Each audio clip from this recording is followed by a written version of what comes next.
Xbox under pressure, ponies got salt, people freaking out, hold that line. Stop it on the way, showcase gonna show out, Satya says. Let's wait for it all to play out. Let us compete! Hold the line! Hold! Let's go, King! You weak dudes make me sick! King's picking facts, double staters everywhere. Redfall may suck, but we got games to spare. Boys are gonna shine, Hellblade 2, everything's fine, just hold that line. Hold the line. Hold! Hold the line! Hold! Hold the line! Hold! Hold the line!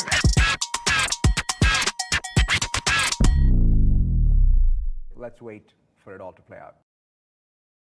Let them know you guys are in my DM. King, what will we do? We will hold the line!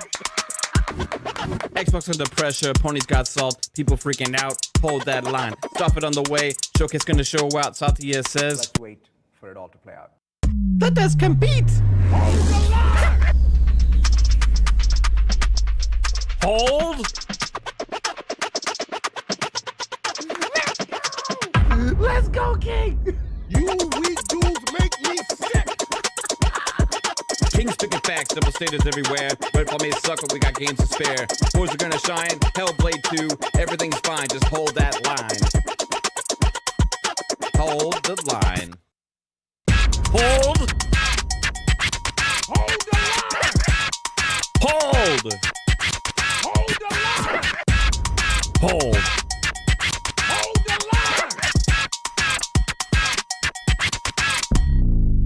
Let's wait for it all to play out.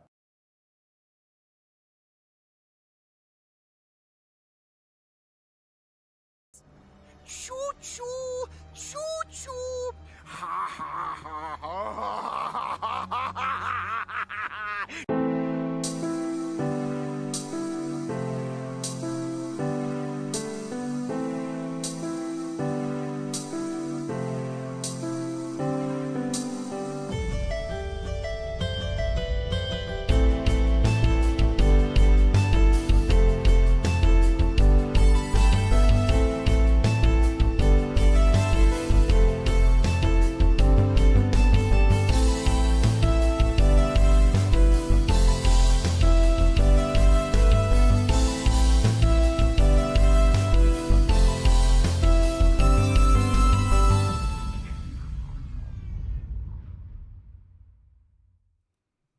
Oh shit, wrong one.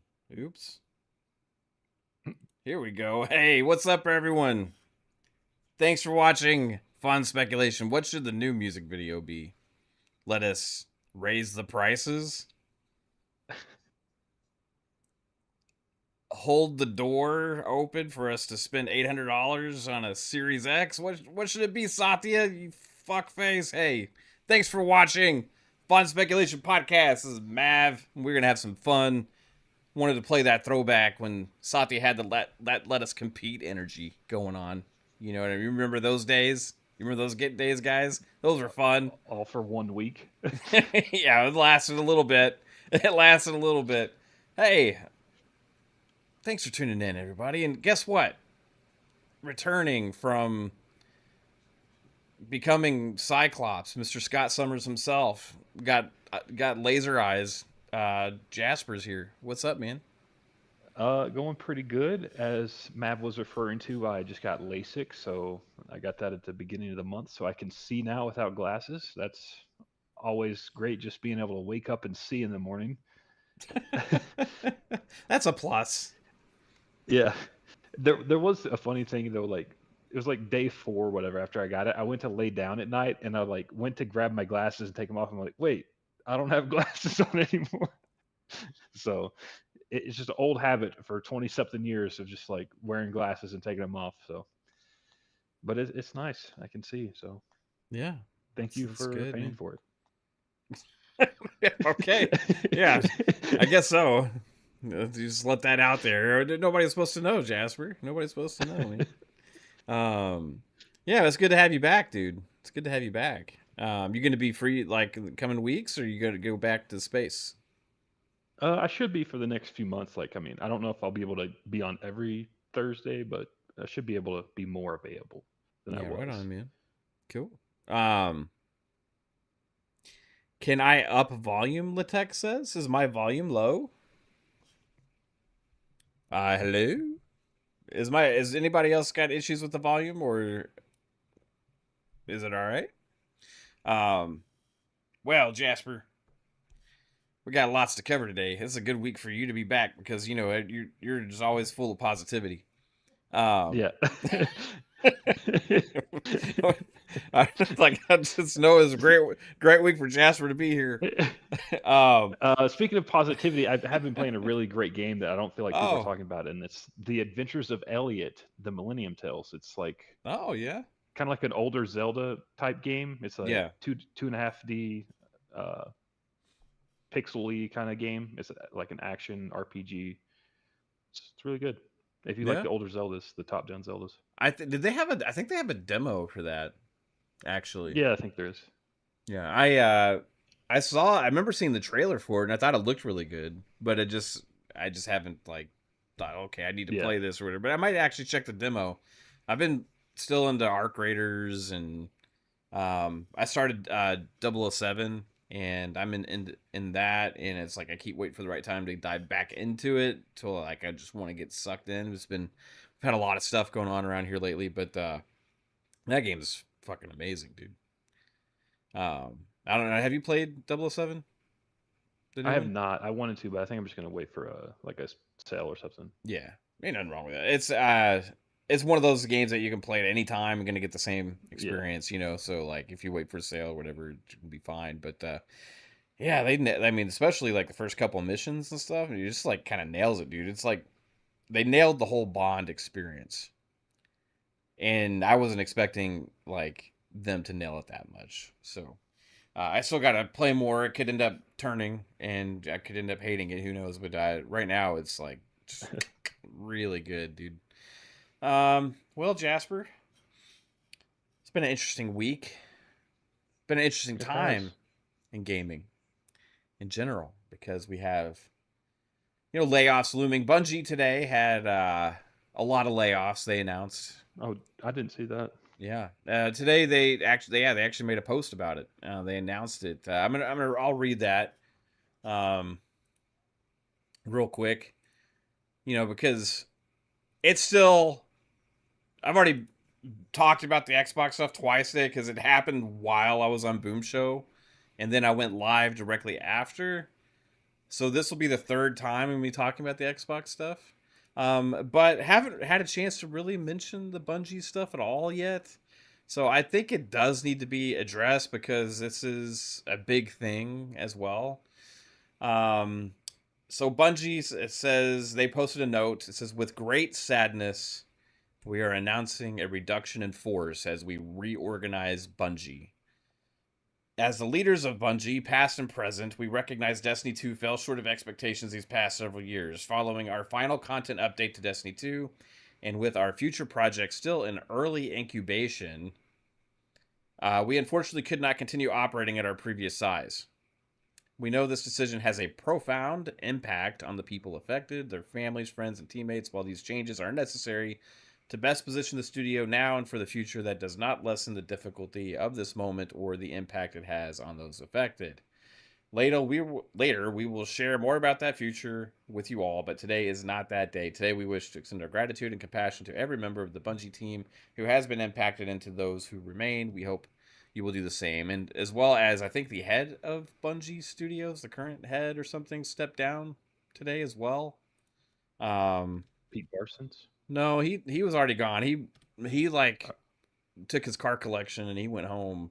Oh yeah, yeah, that's right. Um, I don't know exactly how many people, but uh, apparently it's like over 400 people were laid off from Bungie. So that's really significant. I There's don't. just one left running the servers, and then Yeah, Marathon. If yeah, Marathon took off, I think this probably wouldn't be happening. Marathon yes, didn't. So we're here with a shell of Bungie, and probably to maintain Marathon, do some updates, and then also they're making some prayers on whatever they're incubating right now will actually come to fruition and be something that's decent. And I would imagine if it's not a full-on Destiny something, there is something Destiny related, hopefully, that they're working on, because I think that's maybe their only saving grace at this point. I remember they had that Gumball project, whatever the fuck that was. Oh, gummy bears. Yeah, the gummy. Yeah, sorry, not Gumball. Gummy bears. So that would be a thing, I guess. Maybe I don't know, but yeah, sad day for Bungie. Sad day for the industry. Compulsion also. Apparently, the layoffs have started there, but that did happen without a pure announcement of a studio closure or independence thing. So I don't really know what's going on with Compulsion, other than supposedly people have been putting out there that they're looking for a job or something like that. So I think eventually we'll get clarification on that stuff. So shitty day overall in that regard. Could Hey have been like a Fuzz. compromise that they said Yeah. were like, you either lay off this many people or your studio closes. It who knows, man. It could be some kind of shrinkage. It could be some shrinkage, or it could be severing the ties and they have to go independent. They could have to downsize, or it could be that the fact that they have been given notice of closure and they've already started like exiting. Could be in any of them. I have no idea. But we'll find out eventually, I guess. Fuzzy Belvedere, what's up, dude? Lunch. Hear you guys talking about Bungie and other layoffs and things like that, but haven't been on social media. Been busy selling fireworks for Steam Club for my wife's school. Wow. Little exhausted, but yeah, everything is getting more expensive. This industry seems to be getting more volatile as far as job security, if there's such a thing, and think there's some class action suits at some studios, and yeah, it's weird out there right now as far as that's concerned. But hey, we got pre-orders of the most anticipated game over the past 12, 13 years, so Yeah. there's that at least. Yeah, I mean, we'll talk some about that too, because I got some. I did a stream yesterday, and I have some thoughts on GTA 6 and their pricing structure as well. Well, I'm still anticipating it heavily, but like I think they are being a little greedy, just a little greedy there. Yeah, thanks for being here, Fuzz. Appreciate you, man. Shout out to the chat. Thank you all the guys for being here. Dale Alamono. Speaking of Dale, thanks for being here, Dale. I don't know if the deal is still there, but at Dell.com, you could get a Series S earlier yesterday and today for $349.99. I'm gonna go check and see if it's there still, because I'm telling you, people, get them while you can. It's gone. I'm sorry. It's out of stock. we're all fucked now. And it's gone. It's gone. I just checked. I put it out there earlier. Hopefully people were looking for it. They got to find one, because guess what? August 1st, that fucker's gonna be $500. Everybody, $500 for a Series S. Woo, baby. Gotta love it. But yeah, shout out to Dale, Crispy, Thatch. Phasma, hey, how's it going, Phasma? Dragonfly Jones, Stanley Francois here, Def Leopard. We got Brett Bingham in the chat. Hit us with a $5 super chat. Thanks for the 5. Brett Bingham says they laid off the entire Destiny team, some of the Marathon team, and SIE members that helped with Marathon. Yeah, it's pretty massive. How many team members were at Bungie total? Anybody know? I mean, I just kind of quickly today. Googled. They said at their peak they were at 1,400, but then it said they were roughly at 500 plus, I guess, in the last few years. Yeah. So. Okay, so is that I just Googled, right? You know how everything's AI now, so I don't know how accurate this is. Thanks, Satya. I know Google's not, but anyway. Bungie currently employs around 500 people. The studio previously had a headcount closer to 850 in 2024 and even peaked above 1,000. I wonder if that is up to date after the 400 layoffs. Because if they have 500 and they laid off 400, that only leave 100 people there. So that can't be right. So maybe that 500 is after the layoffs today? If Bungie's only down to 100, man, that'd be crazy, bro. I don't know. Should we ask Copilot? Hey, we might as well use AI as much as possible because we're all getting fucked for it either way, right? I mean, we're all getting fucked for this thing, so we might as well make use of it. Okay, we'll see. It said they laid off 292 people. Is what Steven Totillo, or however you say his name. Okay, reported. I saw Paul Tassi say over 400. So I don't know. How many people work at Bungie after they fired all these people?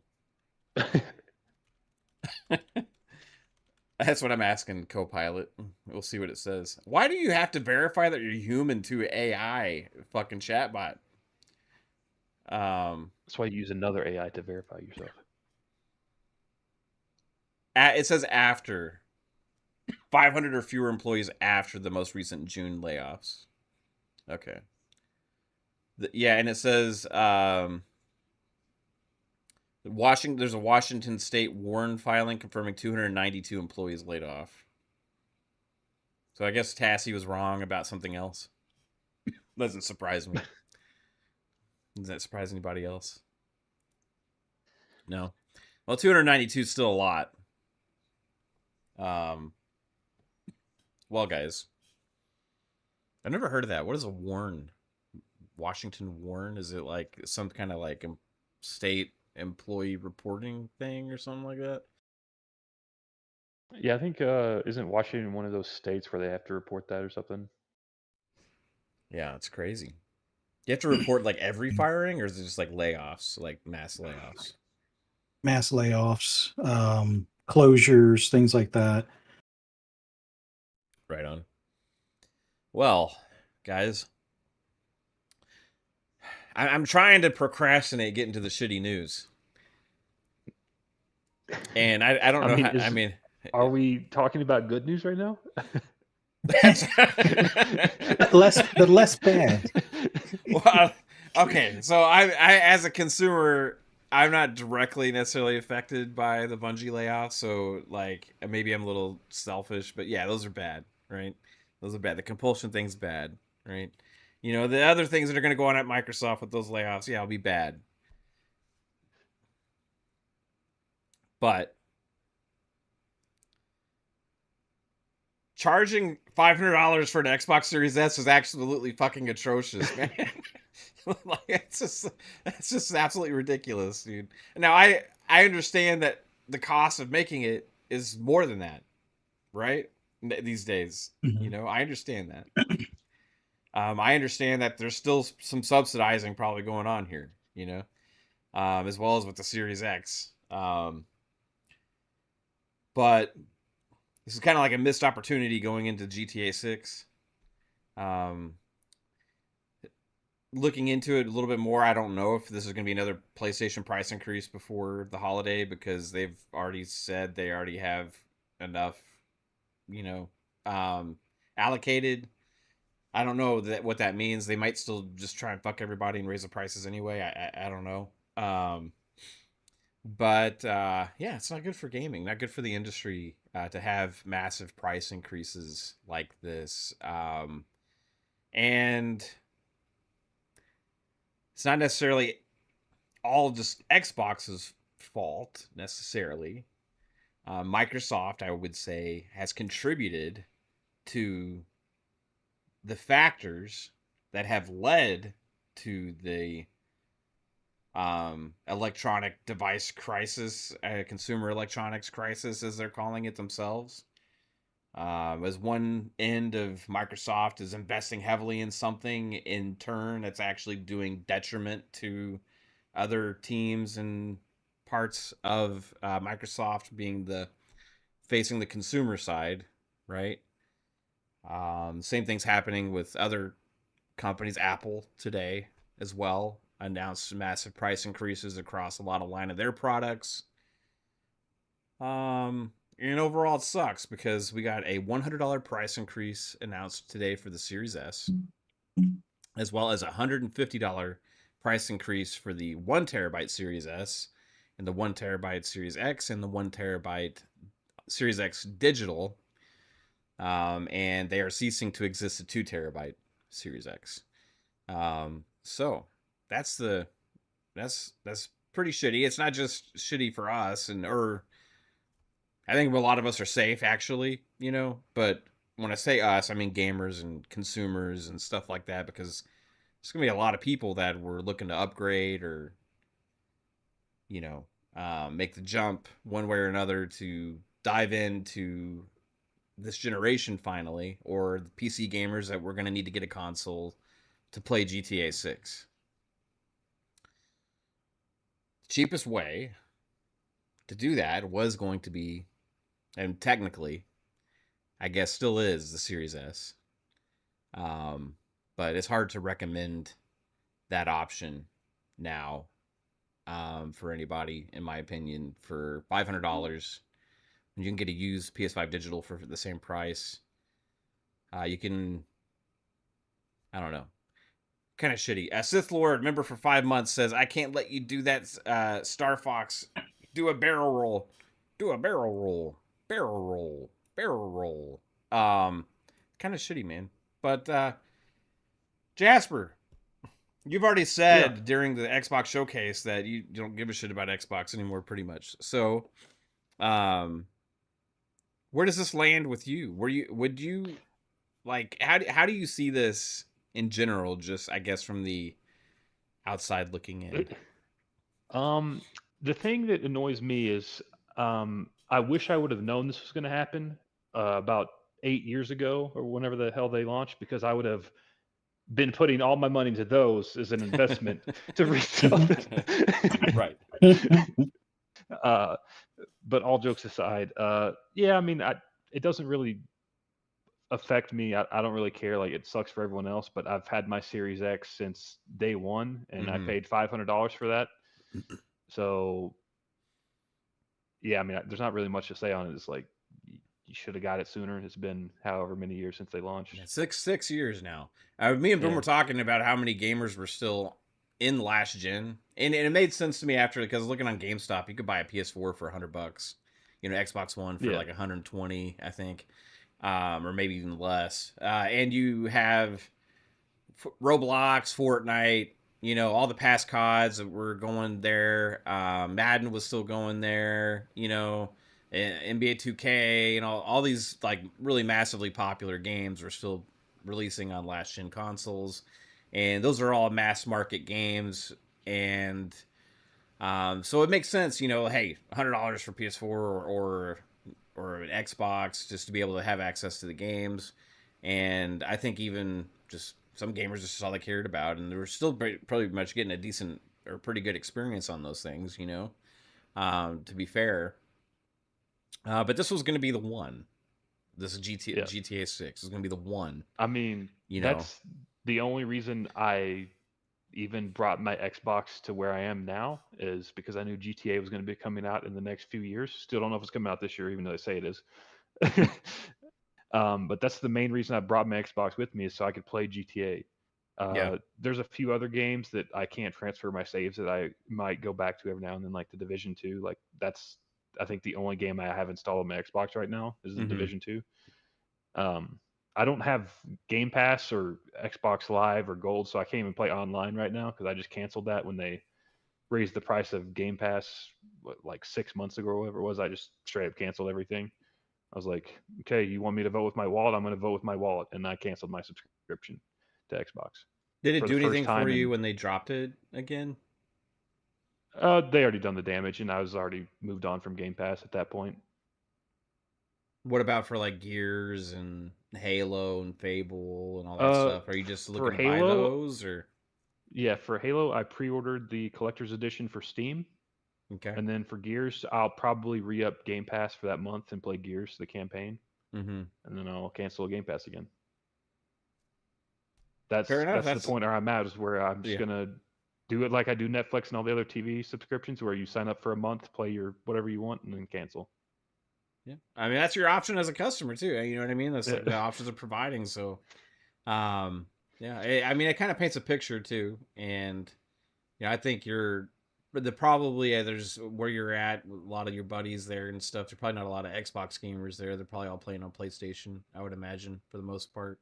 It's not even just that. Like most of like all my Xbox friends that I grew up with for the last 20 years, they've all moved to PC as well. So Mm-hmm. I never thought Xbox would lose me. I was bleeding green for years. I mean, I went Windows Phone. Every device I owned was Microsoft products. I was diehard Microsoft fanboy. Like I had the earbuds, the watches, all Microsoft products, and now I'm just like, I don't care. Yeah. Well, it is good that you're still excited for their games. So Yeah. they're still in your heart, right? Still in your heart, Jasper, whether you like it or Yeah. not. Fuzzy. Were you smart and invest in like a shit ton of Xboxes like Jasper suggested and using those to actually retire on again? Unfortunately, no.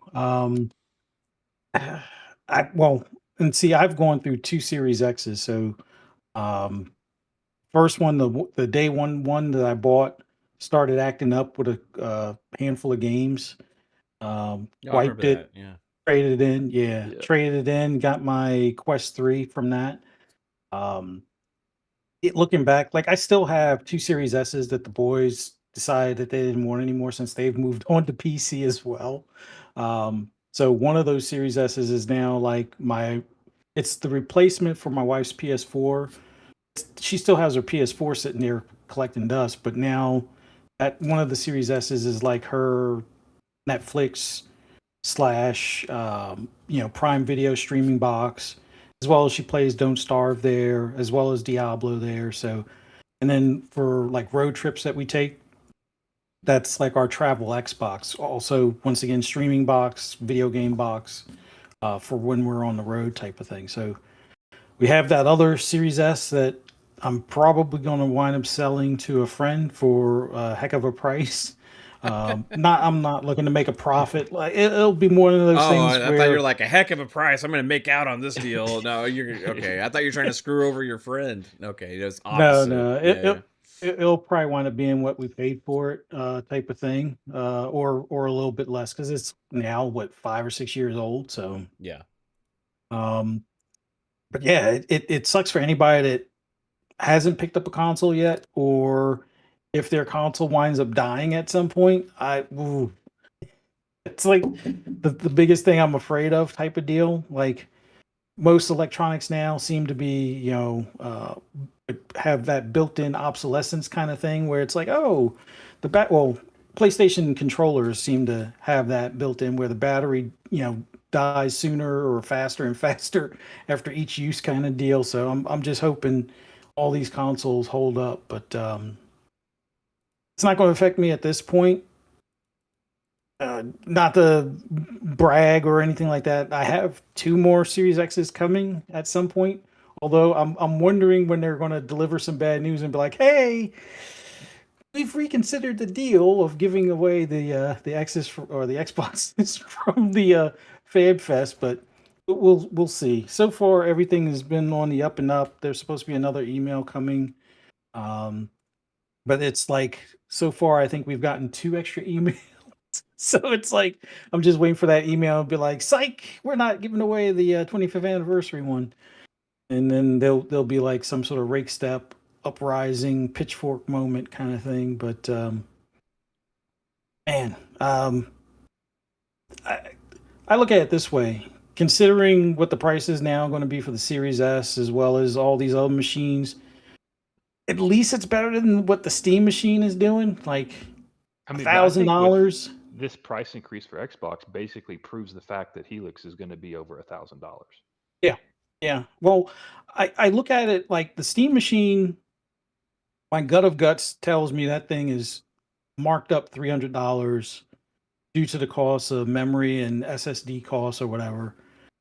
It was the same thing with the Steam Deck when they, stopped restocking them, and then the new inventory came in, and there's one for like 750, and I think the other one's like 1,000.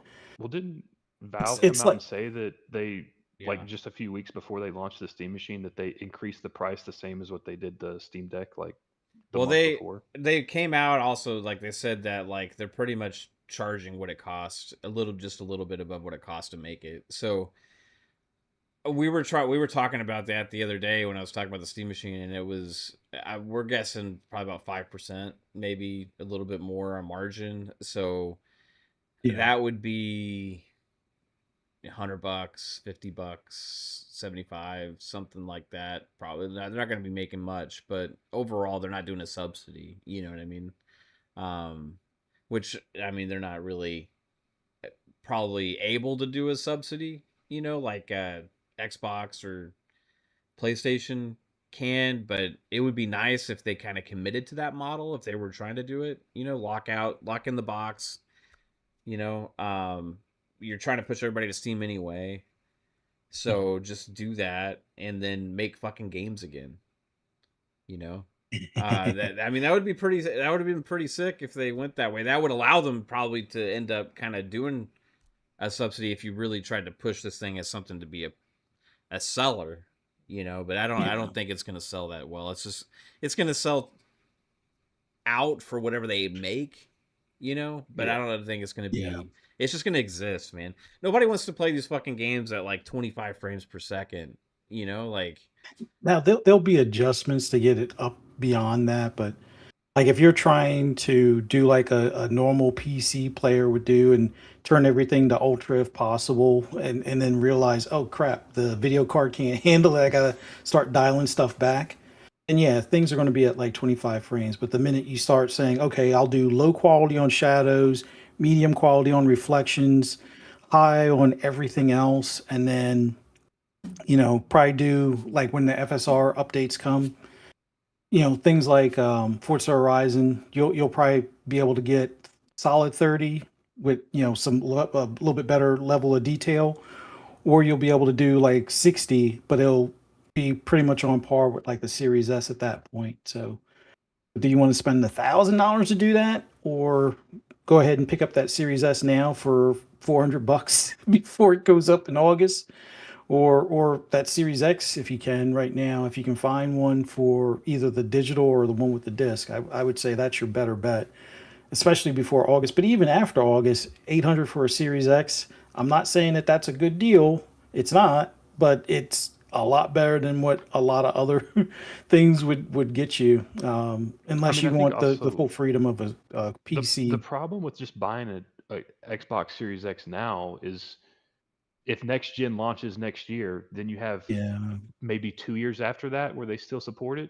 It could be. You just I never think it'll know. be longer now. I think it will too, but I mean, the Xbox One to the 360 generation or whatever, or it was the Xbox One to Xbox Series generation. They were like, "We're going to support it." And it was like 2 years, and like, good Yeah. enough.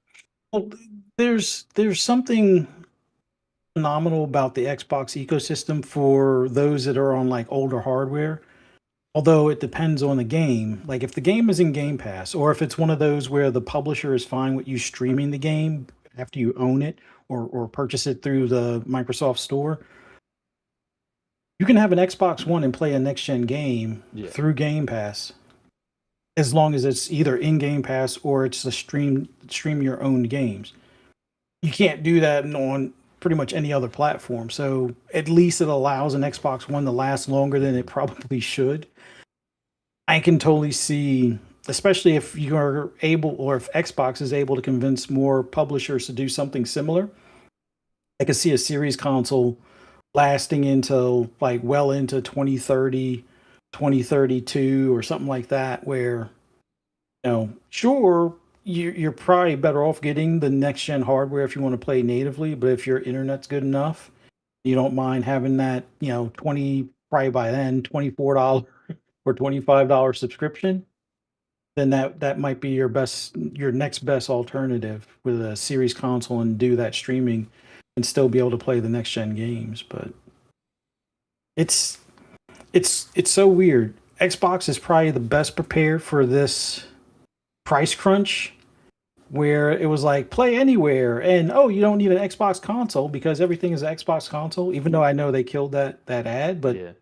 it makes the most sense right now considering because hey, if like I said, if you have good internet, an LG TV or a Samsung TV, that's all you need. Oh, you got a Fire Stick? That's all you need. Oh, you want to play on your tablet? Sure. Yeah, that's all you need. It doesn't help with the console business end of it, but you can still play the games, and that might be enough for some people. I mean, especially considering how cheap a Fire Stick is. So, Yeah, I mean, eventually after Helix drops, maybe or around the time that they're able to have another device like that. We already had been speculating about that because just like I don't think having just a high end price point entry into your ecosystem is like the best way to reach a lot of gamers. There's gonna be a lot of I'm talking about the migration from Xbox One to this generation has been slower, right? And even with like PlayStation, even though they've been selling a lot of consoles, there's still a lot of PS4 users out there that they can convert, and there's still so many people playing on these last gen consoles. And like I think that if you only thing you have is like a near $1,000 device, whether it's even a little below or higher than, or maybe if it's even like crazy like $1,500, I don't know, right? Then if that's your entry point into next gen gaming, then you're not going to convert a lot of people. You're going to convert only the like biggest enthusiasts.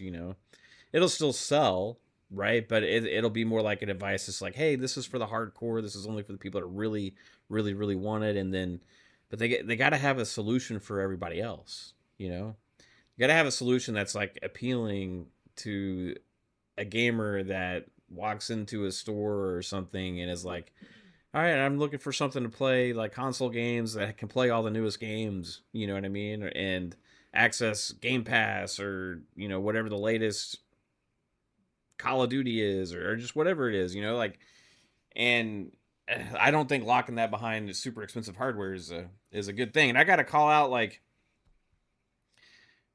it was very interesting about Asha's past comment about during the Xbox reset thing because she had made the comment that the competition was more suited to handle this than they were with the storage and the RAM crisis going on right now because of decisions that were made over the past 5 years, right? Now, if it is true that PlayStation does have enough systems to and stock and inventory and storage, all these other kind of things ready to ship consoles out without having to go up on price again for this GTA 6 launch, right? Then that's got to be one of the dumbest fumbles that Xbox has had this entire generation. Because how can you know? Because it's been known for a while now that GTA 6 was coming, right? It's been known for a while now. Or they just hold off for another 4 months and then increase the price, like early next year or something. Right, Like, that was the other thing. Hit. and it's going to cost a lot, right? But like, either you were prepared ahead of time by making sure you invest in the right things to acquire what you need to acquire, whatever you got to do, the deals you got to make, everything else, right? To be able to not have your hardware so exposed to this crisis, number one.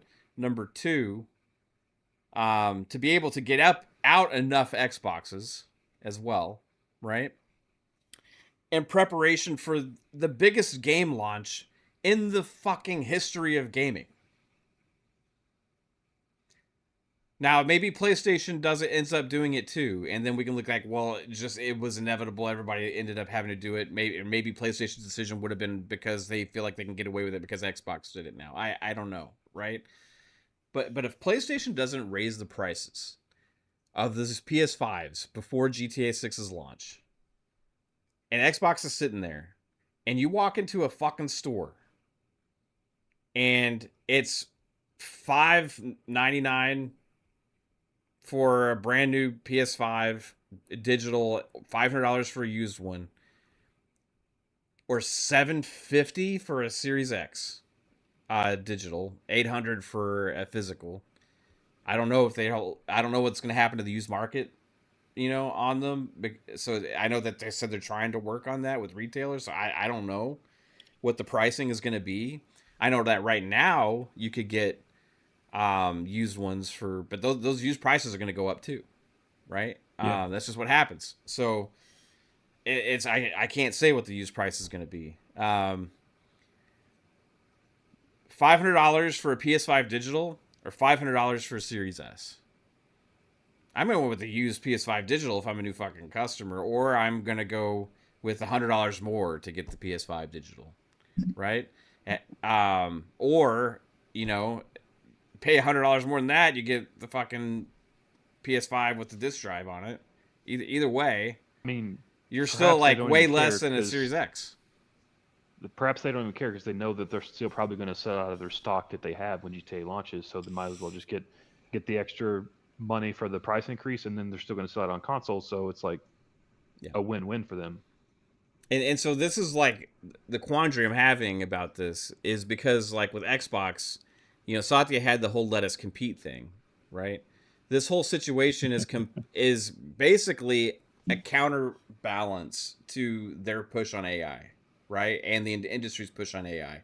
So their push on AI is benefiting them while it's hurting their consumer products business. Now, as a company, they could look at that and be like, well, we're making a lot more money because we're basically doing this, and as I call them, Micron, instead of Micron, is out there basically servicing all of these big tech needs, push it with this big AI push. Now, they could look at that and be like, well, this is a big Microsoft benefit, and it's going to have, obviously, detriment to our consumer electronics businesses, right? So we need to take ownership of that and realize that this is a temporary thing that we are partly doing or causing because of our investment into AI, and say we're going to not let it affect the Xbox business as much and the consumers, instead of blaming Xbox for your things that you're wanting to push for Microsoft, because it is a counter effect of that this whole thing exists in the first place, and you're having to raise the prices. So you could take it as like, well, this is an extreme situation here, and we didn't prepare for it properly. We're going to, for a few months, as this gets crazy, we can eat it, right? And it's after that, we'll see what happens. But no. Instead, it's like, well, we're going to have a hard time meeting demand anyway, so let's just go ahead and jack up the price to not lose as much money as possible on each console. And, oh well. I understand that Xbox is in a different position, right? I understand that they are having this whole reset of the business because of all that. Part of it is due to the amount of the subsidy they've had to do because of poor preparation in their end on the hardware side. And this has been a fucking problem since the damn thing launched. I know that COVID had a lot to do with it originally and all those other kind of things, but they remember when they were fucking nobody could buy one while PlayStations kept moving and PlayStations kept moving. Then you had the whole 2022 fiasco with the games. Finally, you're on track and you get the games start going. You get invested and reinvigorated with Xbox, and we're acquiring we got all these studios now. Everybody's starting to fire. Got games in 2023, 2024, 2025. 2026 is going to be amazing. Already has been amazing for games this year. And now you're like, well, we ain't going to have the stock. This whole component crisis is here. And we're going to fuck our customers more than anybody else has first. That's not how you compete, Satya. If you want to be competitive, you want to bring that competitive energy. You want Xbox to really return to Xbox. You really want to return to console. You really want to return to the core. You don't do that by pushing people to other fucking options, man. This is the biggest game launch in the history of fucking gaming, and the opportunity to have the more people migrate in ever since launch. And you were saying to them now, your best option price-wise is not here. What is it worth for you to lose those customers forever? What is it worth to you to do more damage to the Xbox fucking brand? You say you wanted to bring it back. Right now, I am questioning if that's a reality or not. Or if it's just smoke and mirrors. Because the actions don't match the sentiment. Now, we'll see what happens after this whole reset process and all that kind of stuff. But, bro, you can't fuck this up that much. Meanwhile, PlayStation's over there saying best place to play is on PlayStation because of their fucking controller and their SSD that's slightly faster. And they made some deal with GTA, and their whole fucking branding of the console is GTA. What do you think that's going to do for them, man? If they maintain the price as well, you're fucking throwing in the towel. If you want to compete, fucking compete. Don't fucking give up. Don't bitch down. Put your fucking money where your mouth is, man. You got plenty of it. Anyway. That's how I feel right now. I feel bad for every single person that was looking to buy an Xbox for GTA 6. And I was finally looking, and, me and Boom were talking is like, hey, $400 regular price. Hey, they had a deal for Dell for $350. It was like, holy shit, that's the fucking easiest, cheapest way to get in, right? You got $599 for a digital Xbox Series X, or you could get the a used one for like $549. And it was like, hey, yeah, that's a fucking awesome experience. You're gonna have a fucking great experience with that, But now you're gonna have to pay fucking $750 for a fucking digital and $800 for a Series X in August. I'm telling you guys, if you want one, get one now. Get one now, because that's just fucking crazy. I understand the whole thing that's going on with the industry and all that stuff, but Satya is profiting on it. Microsoft is profiting it on the other fucking side. They're profiting on it on the other fucking side, man. He's sitting there making so much money off this AI shit and the investments that are coming in for all of that. Xbox is struggling even more because of this shit, and he's like, we're doing too many subsidies? Fuck off. Fuck off with your bullshit, bald motherfucker. Sorry, Fuzzy. No offense. It's like, come on, man. Like, it's just like, I want them to be competitive, dude. They were first 100 days, Asha's saying all the right things, doing all the right things, bringing the right energy. And then you fucking make this shit unobtainable for people. And Microsoft is part of the reason why this is happening in the fucking first place. I know it's not the only reason, but shit. It sucks, dude. It sucks for gamers, it sucks for the industry, it sucks for everything. Y'all are making fucking gaming unobtainable and unaffordable and a niche fucking thing. It shouldn't be that way. Anyway. Anything to add on that, Jasper? I mean, that's why I hate the direction that Xbox is going now. I like the way Phil was doing it, where he was putting games everywhere, because no matter what, if you didn't buy an $800 console, you could still play their games across any device, and they were making multiple devices.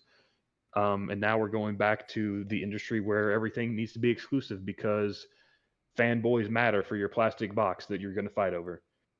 And I just don't understand that perspective. Like, let as many people play the games as possible. But because everyone has to console war, now our games are going exclusive again. I'm And honestly behind that though, because like at this point, when PlayStation's not even putting their games on PC, if you really want the hardware to actually mean something, I feel like that's the last resort at this point. Because like imagine this happens, Jasper, with this price increase now, in the same reality too, like of everything stays multi-plat, and that continues that trajectory because they keep doing this fucking shit. Like there's just gonna be less Xbox console owners and less. And Greg Miller was out there, and I really flipped on this. Like first off, my experience doesn't matter either way. Like I'm fine whether games go other where or not. But like Greg Miller was like, kill Xbox hardware, just make games everywhere. Like that will be so detrimental to the games industry and to the Xbox gamers in general. And I honestly feel like unless they restore some of that back at this point and that competitiveness, I mean, that's where it's headed, and I don't want it to go that way, you know? I think this next console generation has to 100% be the last for Xbox, because I think the generation itself changes a meaning. Because they're going to have to continue to make multiple SKUs of a console. That's the only way forward if they want to keep making hardware. Yeah. Because they can't keep doing it every 8 to 10 years with a new console. They just can't, because prices are going to be outrageous in the next 10 years. It's going to be $2,000 if you get a next gen plus. Yeah, yeah. So I can't imagine they have to come up with something. And PlayStation, they'll probably go the Nintendo route where they're just like, yeah, this is what we do. So if we want to have these big AAA games, might as well just fucking put them everywhere, because making exclusives is not going to bring people to the console. It's just not anymore. That's gone. Yeah. So I don't know. That's kind of where I'm at. Shout out to Spartan661. They hit us with the 10 gifted memberships. Choo choo, motherfuckers. Appreciate it. I know today's not a fun show, right? I know. Like it just ultimately, you know, like I want to see Xbox compete, and when they make moves like that, to get less competitive, right? And whether whose fault it is, whether the whole tech industry, all these other kind of things, like it still sucks for what's potentially happening here, you know? And like it's the whole games industry seems fucked right now. You got a 1080p fucking barely 30 frames machine that's barely capable of doing a Series S can out there for $1,049, and all these Steam guys are like, well, at least I have access to my Steam library. You know, like holy shit, man. You have the fucking Xbox Series X's we bought at launch for $500, going to be $800. Do you think, Fuzzy? Do you think they went ahead and jacked it up so much so they're just getting it over with, and they probably are hopefully not going to have to do it again? Because people are saying now that like, well, I think Xboxes are going to be $1,000 in like next year. You know, like, or do you think this was like, well, if we're gonna do it, these price increase announcements suck ass, so we might as well just do it $100 and 150 now instead of like 50, you know? Or do you think it was still it's just necessary for this time? It's tough to say. I think these recent price increases that are going to go into effect August are based on projection for at least a year of manufacturing. Like I think the big thing is taking into account that they're low on inventory currently and that they're going to probably ramp up at least to, the swan song for this gen before they, unveil and release the next gen, which that's not looking too affordable at this point. But I think they were saying, or probably had some sort of internal meeting where it's like, okay, up until 2027 or fiscal year 2027, I can't remember if that kicks in like June of 26 or something like, or basically like now or something along those lines, or if it's September. But 1 year out, I think that would cover all the chips that they're either allocated or that they're making, contractual obligations to purchase. All the memory, all the SSDs, which I know a few people in the chat may mention, and you even touched on it. It's like, hey, with Microsoft, hoarding all this memory and SSDs for AI stuff, can't they just take some of that? And it's like, they could if Satya wanted to, but he doesn't want to. His commitments that he's made for AI, I'm 100% certain he's going to see as being the more valuable, no matter what. Where when it comes to AI, you don't want to be the last guy into the ocean kind of thing, or be the one behind all of the bigs type of deal. Right now, Microsoft and Google are probably the biggest two neck to neck.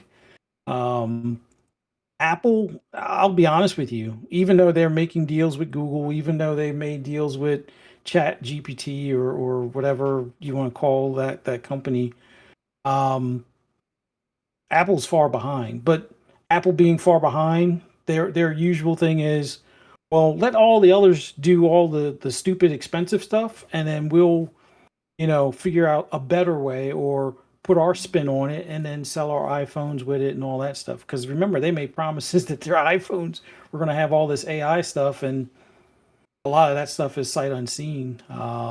So it's, I don't know.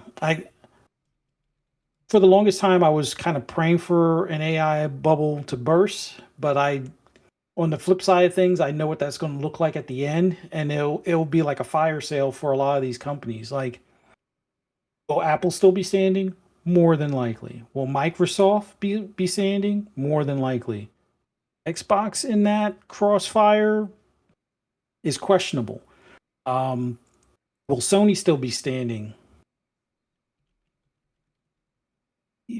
It's weird. I don't even think Sony could stand an AI bubble burst. Now, what does that mean for PlayStation? Well, that means somebody like Amazon or Apple, who's still standing, will more than likely be the big daddy at that point and write a check for Sony, as a whole, including PlayStation kind of deal. Yeah, the pricing, whatever that increase is, I'm thinking that's a year's run of Xbox Series consoles. It might even include, allocation for Helix, which, yeah, if it wasn't for this RAM apocalypse right now, I still think they would have tried to, keep Helix around 800. A lot of people have been saying 1,000, 1,200. I don't think that was the initial plan. I think the initial plan was to subsidy it to an extent to keep it under $1,000, but we're looking at, like, even if you look at the Xbox, that's going to be $800. That's $300 price increase, and they're still losing a little bit of money because of the subsidy.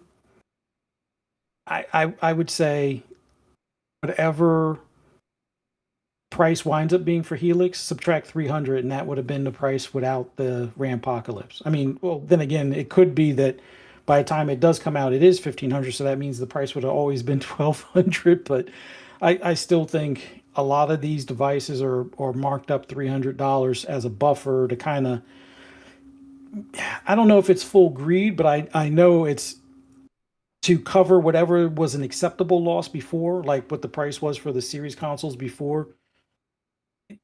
their raw cost for what the Series S was is almost identical to the Series X. Like chipsets are like almost identical with what, a few megahertz difference, and it's just the video aspect or the memory allocated to video that's different. So you want to say the internals for Series X were 400 or 500 when they were originally selling them.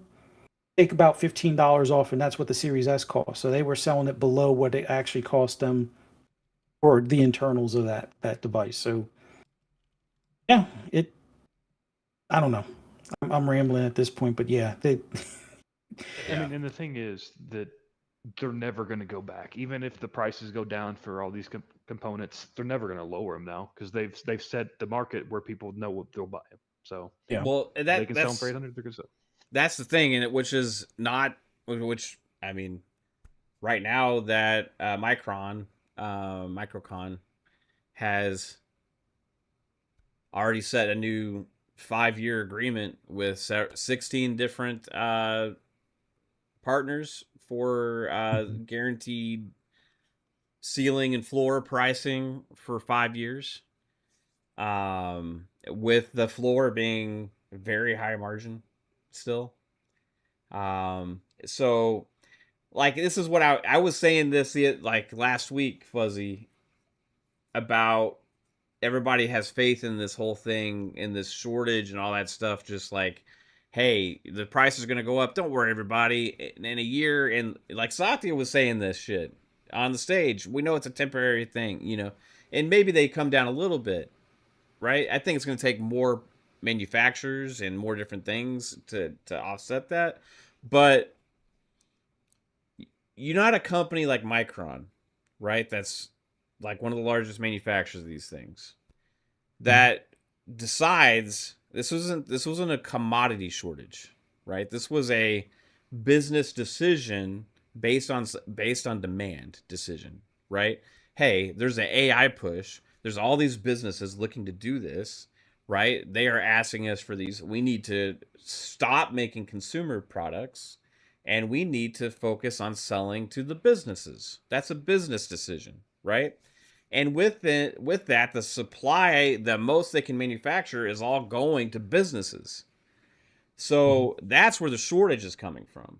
It's not coming from the fact that there was some natural disaster or something happened with like a drought and all of a sudden fucking corn goes through the fucking roof. This isn't like eggs going up. You know what I mean? This is businesses seeing all the ram trees got knocked down. Right. This was a businesses seeing, hey, this is a market opportunity for us to shift our business to service the AI thing instead. Okay. Now, what happens? Micron makes record money, right? Oh my God. Our revenue, everything is going through the fucking roof. Now all these companies are scared of not being able to get the components. They're making fucking 5-year deals for these things, right? At high prices, just to guarantee that they can get shit. If this pops, whatever. Now, do you expect that company just all of a sudden say, it was nice while it lasted, guys, we made our money, now let's just go ahead and we're going to feed the consumers again and make less? You know? No, they will shift into a different business model or something else. And I said this time and time again, all these fucking big tech giants are doing this shit, okay? They create and manufacture the next big fucking thing to drive investment into their stocks and all these other kind of things, and drive investment into businesses for people to pour money into, because it makes all of them fucking super rich, right? So next big thing. The same thing happened like in the last 10 years with GPUs. When the crypto boom was happening, everyone was buying GPUs. The price shot up, and then it never really came back down. It may have dropped like $100 or so, but then they shifted GPUs to now working in these AI data centers to fuel those. So there's gonna be the next thing. It was NFTs, right? It was the cloud. It was the metaverse, right? To feed that. That flopped, right? All the investment that was going. Remember, the fucking Facebook changed their fucking company name. Yeah. You know, like Yeah. the, all these, like, hey, everybody, everybody was talking about it. Everybody was fucking talking about it. You know, the same thing with NFTs, all this shit. Everybody's talking about it because, like, hey, it's the buzzword. It's the coolest buzzword. All the money, like, investors are all looking into. Hey, what stocks can I buy that companies that are doing this? You know. And this time it was AI. Now there is merit the fact that AI technology was advancing and evolving, right? But it was done so in a very, I guess I would say, irresponsible way, because hey, let's just do all this fucking resources and money and pour all this fucking shit into AI, and we're just gonna basically fuck over consumers that buy these products. We're gonna basically fuck over any of the companies that need to sell products to consumers. We're gonna fuck over so many different industries for the sake of making money in this one thing, and we need to buy all the fucking storage and RAM that's out there. So, you know, hey, guess what? Oh well. And even companies that service both markets, one side's fucking struggling, and the other side has had massive growth. And I know Shane was like, "Oh, they were down 30%." You know, that was a correction based on their fucking record stock prices that they set already from the AI boom in 2025, right? Like they were up to 500 something fucking dollars, I think, at some point. And yeah, corrected back to, yeah, I mean, it's craziness, dude. And now you have, okay, well, what's going to happen with the bubble pops? All these companies are going to go out of business. No, they're going to manufacture the next big fucking thing. It'd be like super computing or fucking just make up a fucking catchphrase right now in the chat that sounds really techy. That's going to advance civilization in all of our lives forever. And that whatever that is will be what it is. You're going to see all these fucking companies pour their fucking money into it. And you're going to see all these investments and all these new things start popping up everywhere and stuff. And that's what they do. You know, it's looking for the next opportunity. Damned anything else. Damned it, everybody. This was like so fucked what happened to the consumer electronics industry. And the fucked up thing is the access point for AI is consumer electronics. So to boost this thing that serves an end of these devices and all this hardware that we use, you got to have the device fucking first. Right? And they're becoming too expensive. They can't even manufacture enough of these things now. So it's just fucking backwards, man. We'll see what the next thing is, but I won't be excited for it. That's for damn sure. Well, and this is going to probably sound like an obscure take type of thing, but just short of AI bubble bursts, I'm hoping either sanctions on China or China has a major breakthrough with chipsets and memory and SSDs and things like that themselves, because it's kind of like they have, you know, their own decent foundries as far as for making phones and things, although a lot of that stuff is banned here for security reasons, obviously. But at some point, either the rest of the world or the US are going to start looking at some of the stuff coming out of there with some of the companies that aren't going for the big profits because they're not allowed to some extent. They're not the ones that are the big players in the market. And I think we're either going to see a reset, much like we've seen a reset on consumer electronics from the 70s to 80s to 90s, where, remember, TVs, there were times where, you know, something that was like a Sony Trinitron was, you know, it would be the equivalent of like $5,000 today.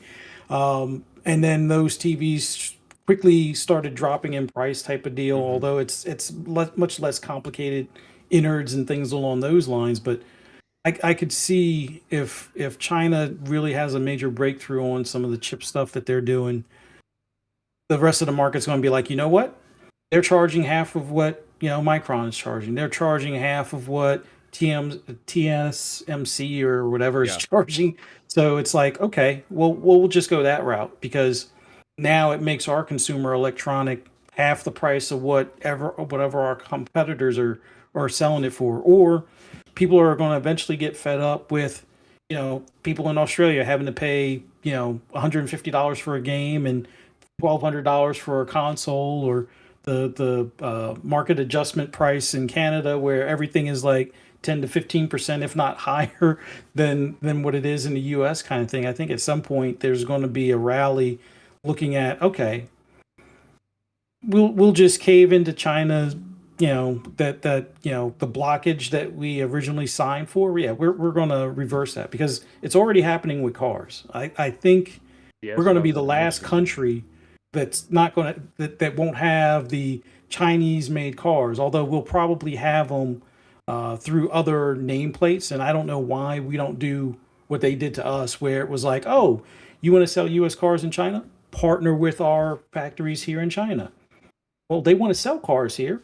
Have them partner with GM. Have them partner with Ford, and then learn from whatever they're doing on this rapid prototype type stuff. As far as, it's not like they're able to produce cars like phones, where it's on a drawing board, it's in test phasing, it's in prototype, and then it's made within a year.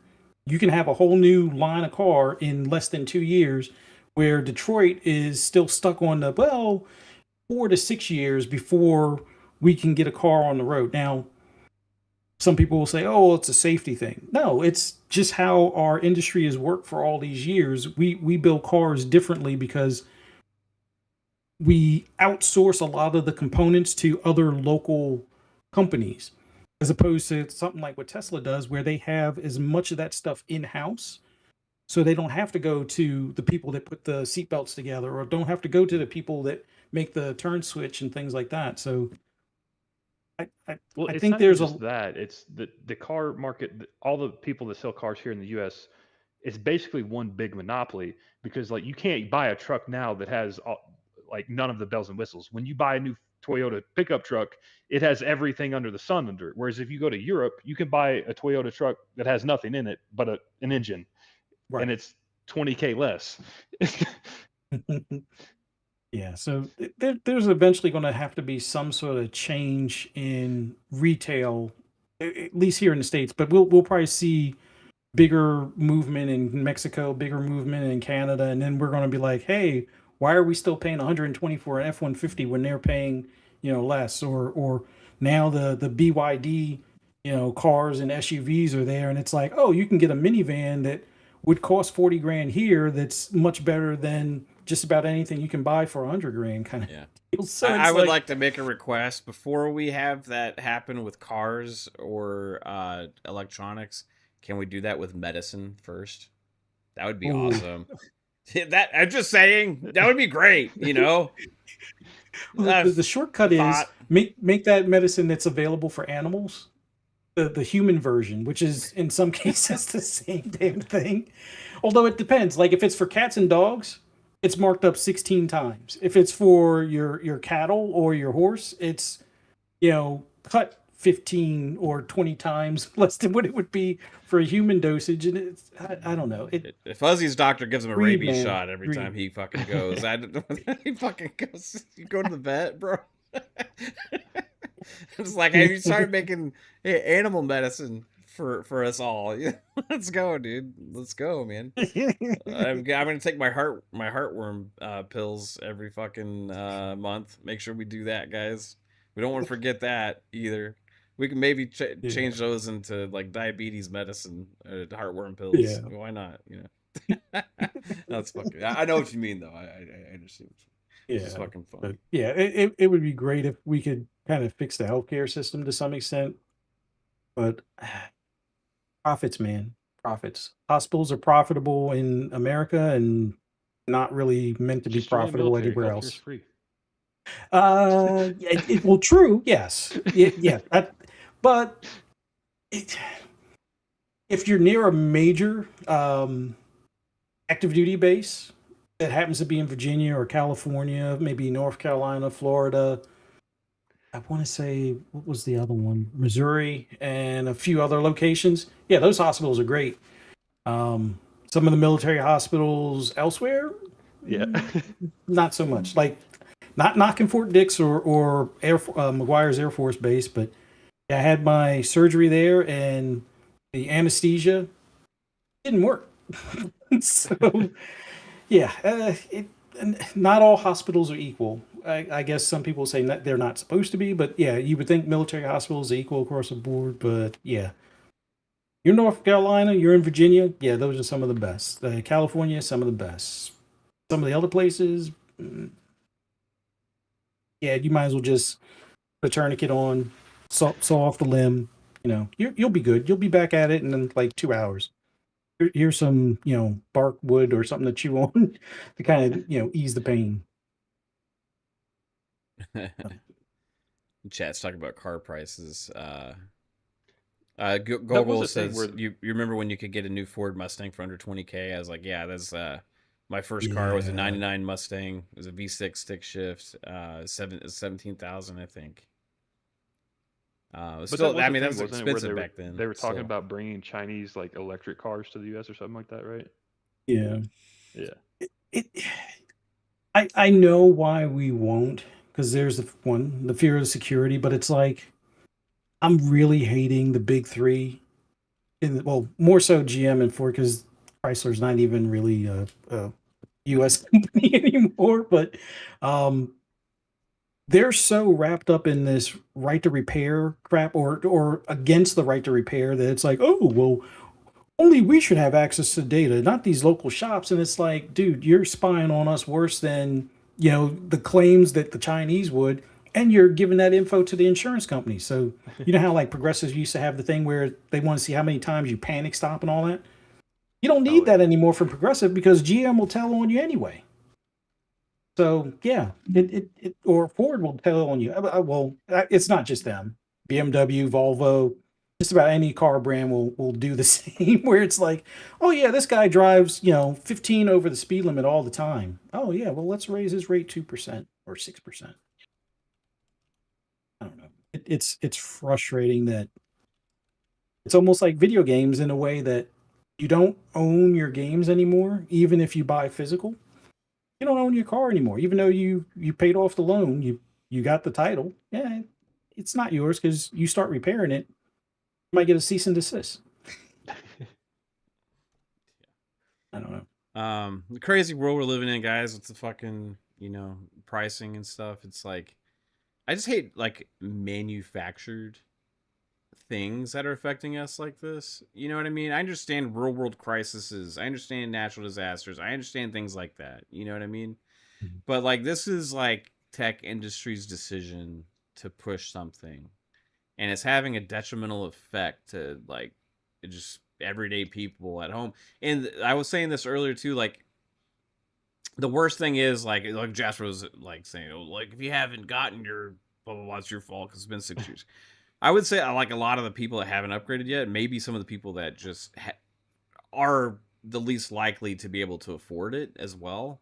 You know what I mean? And maybe they've been trying to save up to be able to finally get this because like GTA was going to be that game, Well, I and wouldn't say that. I would say they're probably just more casual in the fact that they play yeah, Call of Duty and NBA, and they never saw a need to upgrade because or that's that. all they play.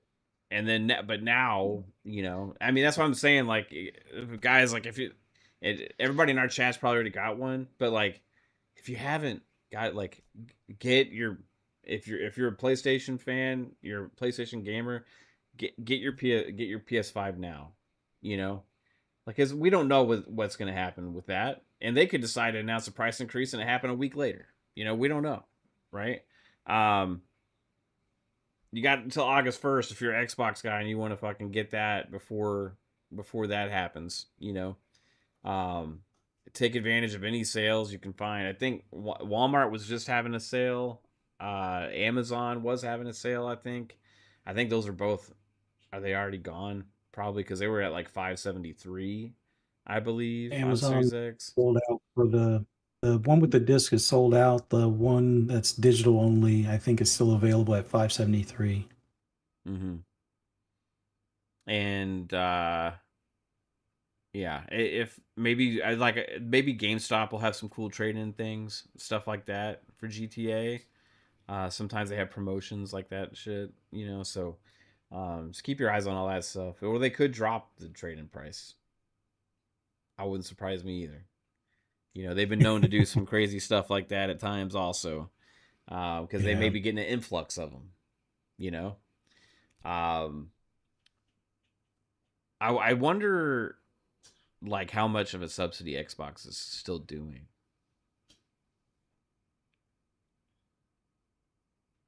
I At would that. say on the Series S, it's probably a couple hundred at least. Um, Do you think it cost them $700 to make a Series S? I mean, seven hundred going dollars. going by the when it released, they were negative 200 on each one of those, on raw cost materials. Now Yeah, that's on raw cost. They're buying stuff in yeah, quantity, yeah. so there's always a quantity discount. So it's that 200 in the negative is probably 140 ish, let's say. Mm-hmm. Um, they're probably still floating in that region. Um, maybe they're closer to 150, or no, probably closer to 120, because they probably are making up some of the margin as you keep on going up in price to some extent. But still, I would say it's at least 150 ish range that they're subsidizing the Series S. I don't think they have to subsidize the Series X as much, because Yeah. I think that one was like, I can't remember if it was something like $20 to $40 negative, give or take. It was fairly close. It wasn't profitable per se based on the price, but like it was within $50. Let's just say. Mm-hmm. Wow. Um, I've like I am curious too, guys. Like, we don't know what's gonna happen with Sony. People are saying that they already said that they have enough supply to meet the demand for GTA release. So I don't know if that means that they already have been stocking up on consoles. They're not going to have to go up in the price anymore. I don't know, right?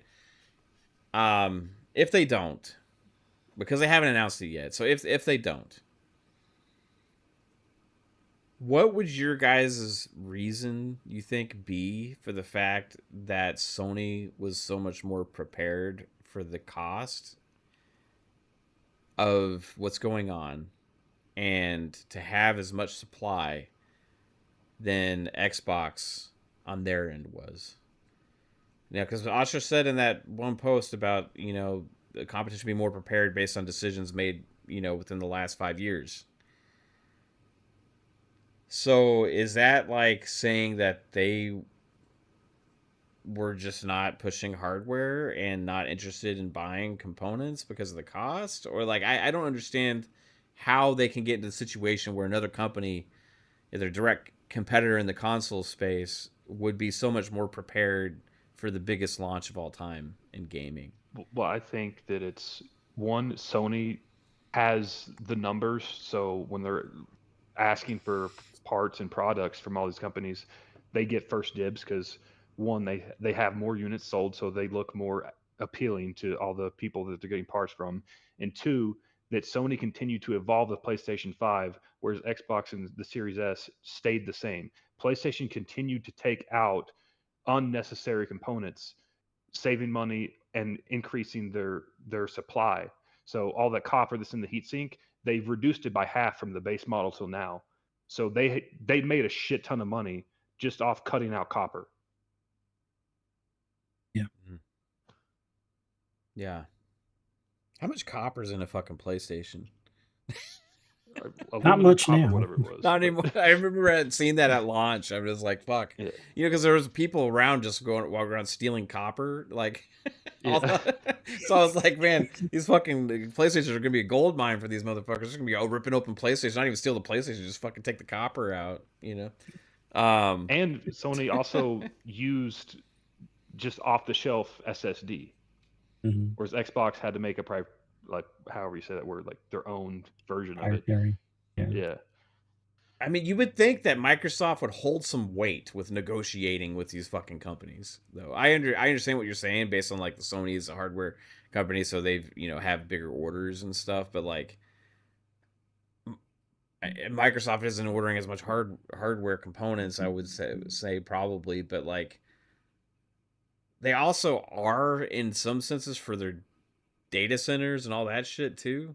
You know, like so I don't know, man. Like consumer product wise, I get it, but like it's like they should have like, hey, we're going to actually make a big ass fucking order for all this shit and be able to supply consoles for years, and it's not like they couldn't afford it or something like that. It just kind of like it goes back to what I was saying earlier, like earlier in the generation they were always out, while PlayStation was meeting demand. And if you don't have enough product, if your competitors here and you're here and you're trying to gain ground, right? And this has been the case this entire generation. But early on, you had good traction, right? And they started out this generation, they're kind of like, all right, hey, we're doing good, right? And at some point, it was like, oh shit, we can't meet the supply. We can't. And then the PlayStation just keeps going like that, right? Well, I mean, this is the only generation that like, Microsoft never innovated their console. Every other generation, you had like a slim model or a smaller version of it. That was the thing too. I mean, yeah, that's the whole thing too. And plus, there's no like special consoles, really, hardly ever. Now we got the fucking finally one with the 25th anniversary. That Fuzzy, lucky enough to get one. That thing's gonna be. Hold on to that, man. Just fucking keep it in the box, and in 5 years, that thing's gonna be worth like $20,000, dude. It'll be like a Bitcoin in a way. Yeah. But like, it is strange that they could be so much more prepared from a dealing spot, and like, and this is that whole, again, that competitive aggressiveness thing I'm talking about. Like, yeah, sometimes you got to spend to make money. You know what I mean?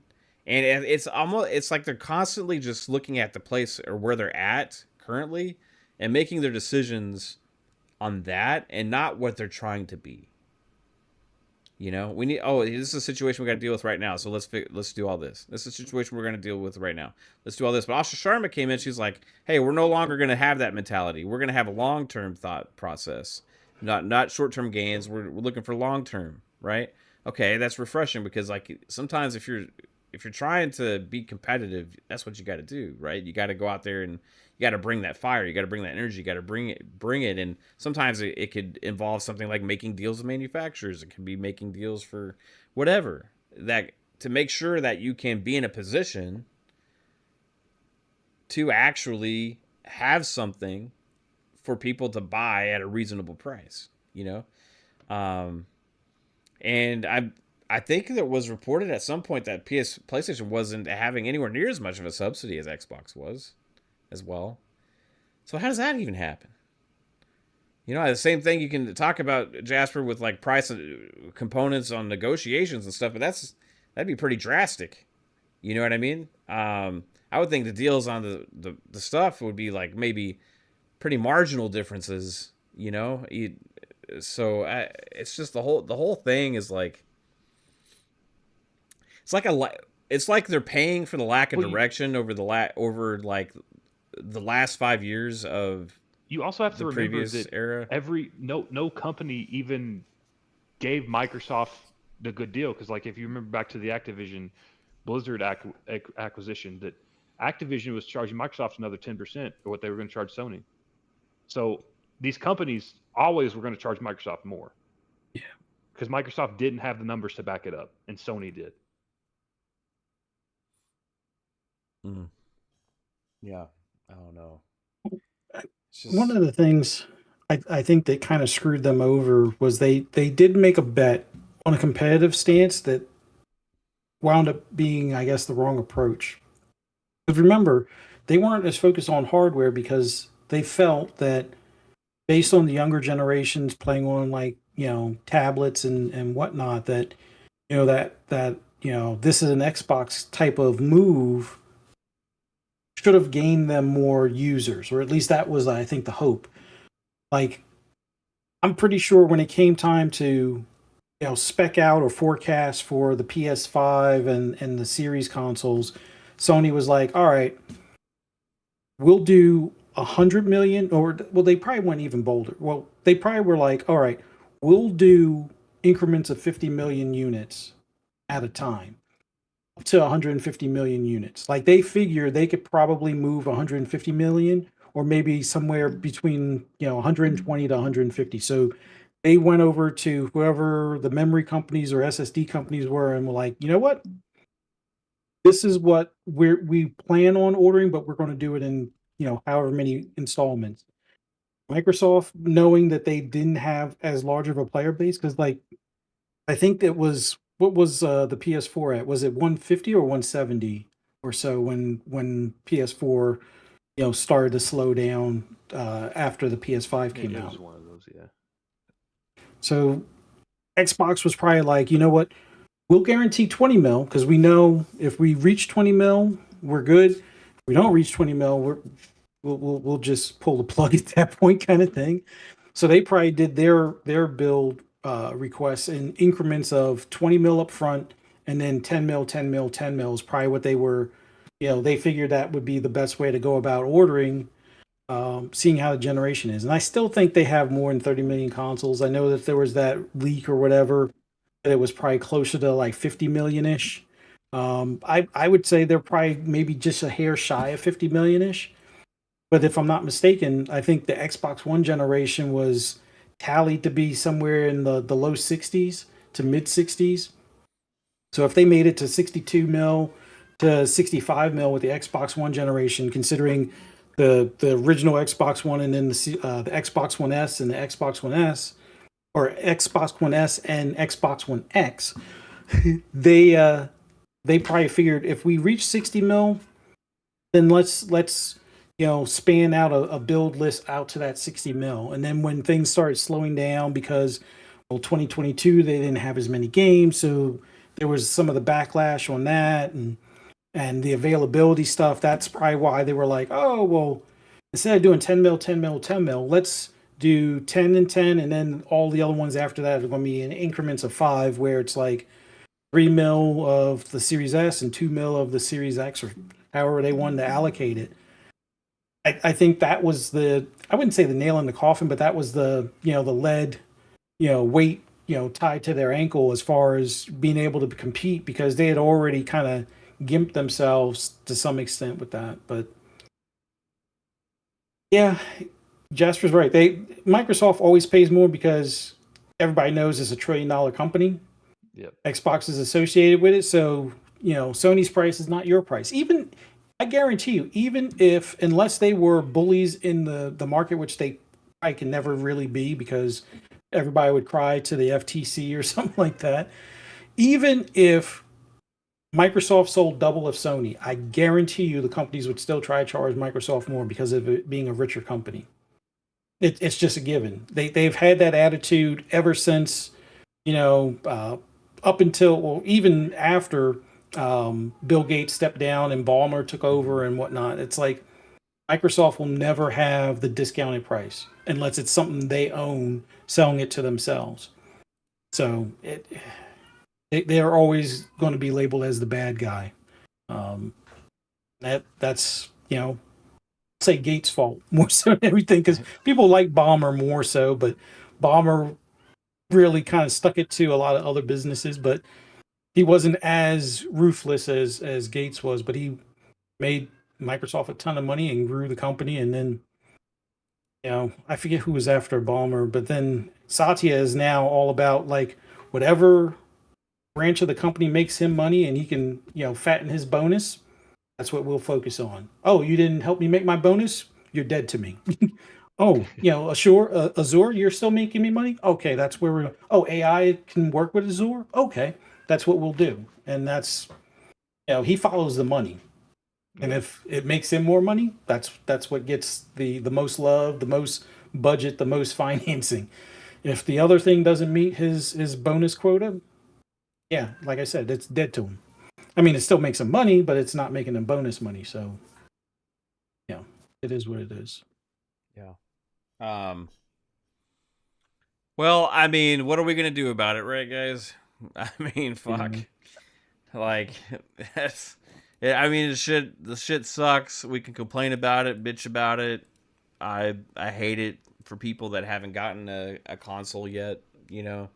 And I hate it for Xbox trying to compete as well. You know, I know that these decisions are made by people that have way more information than we do, that know the situations way more than we do, right?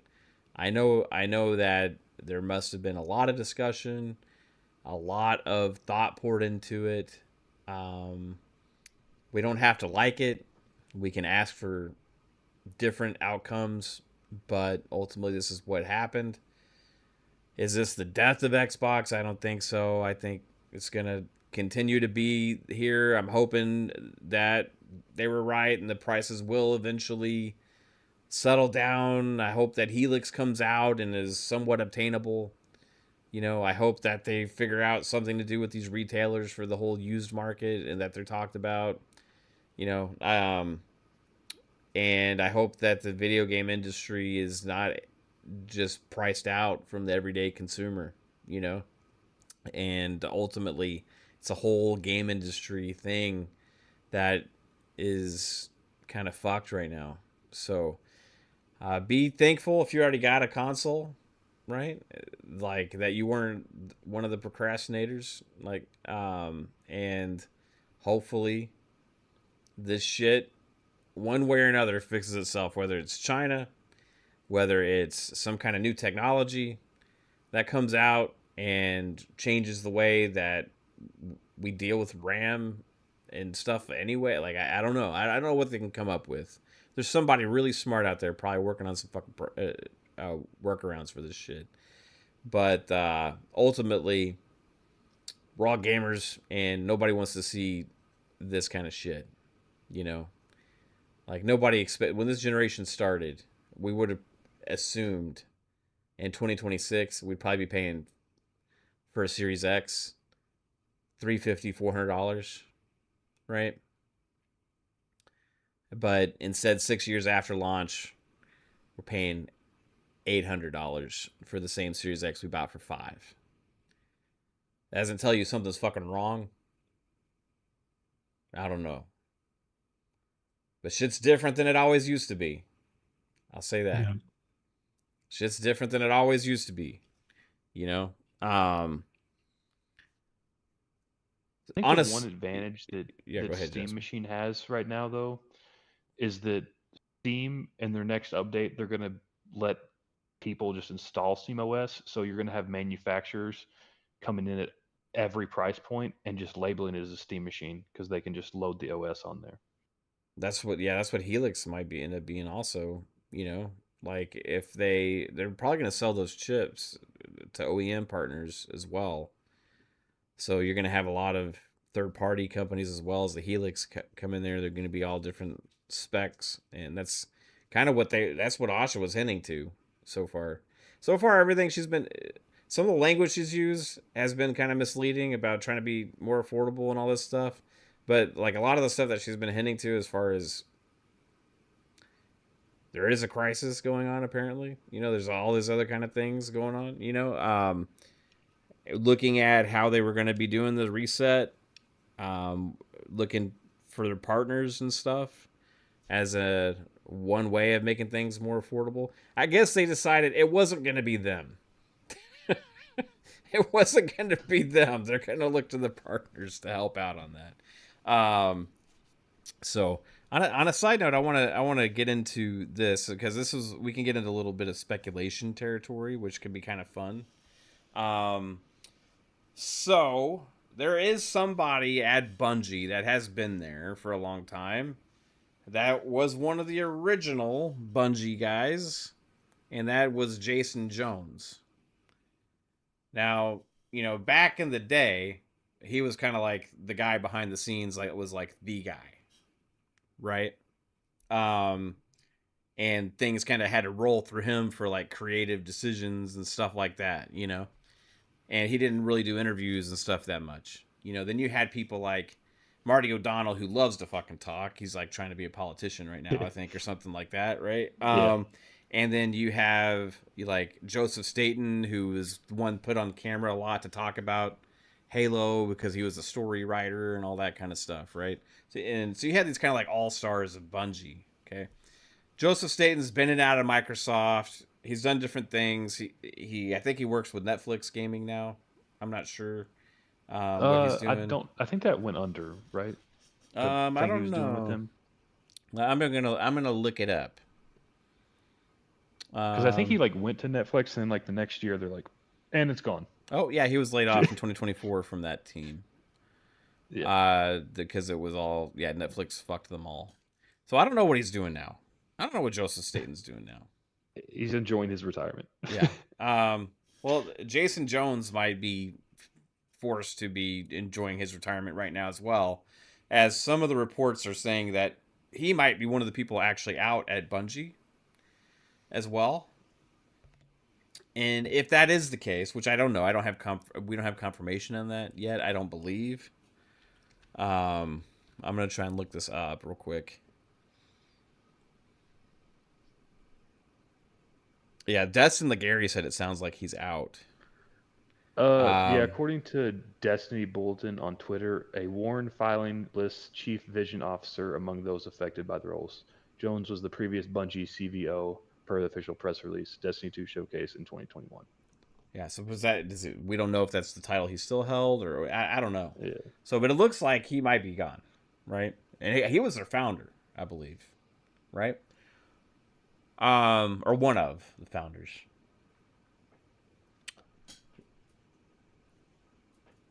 I think Ryan McCaffrey actually put this out there. I hate agreeing with Ryan sometimes. However, hey, you trying to reinforce Halo? Why don't you? Apparently, Joseph Staten's available. Jason Jones might be available. Why don't you kind of put the guys that created that magic in the first place together again and see what they could do? Just a thought. Maybe even start.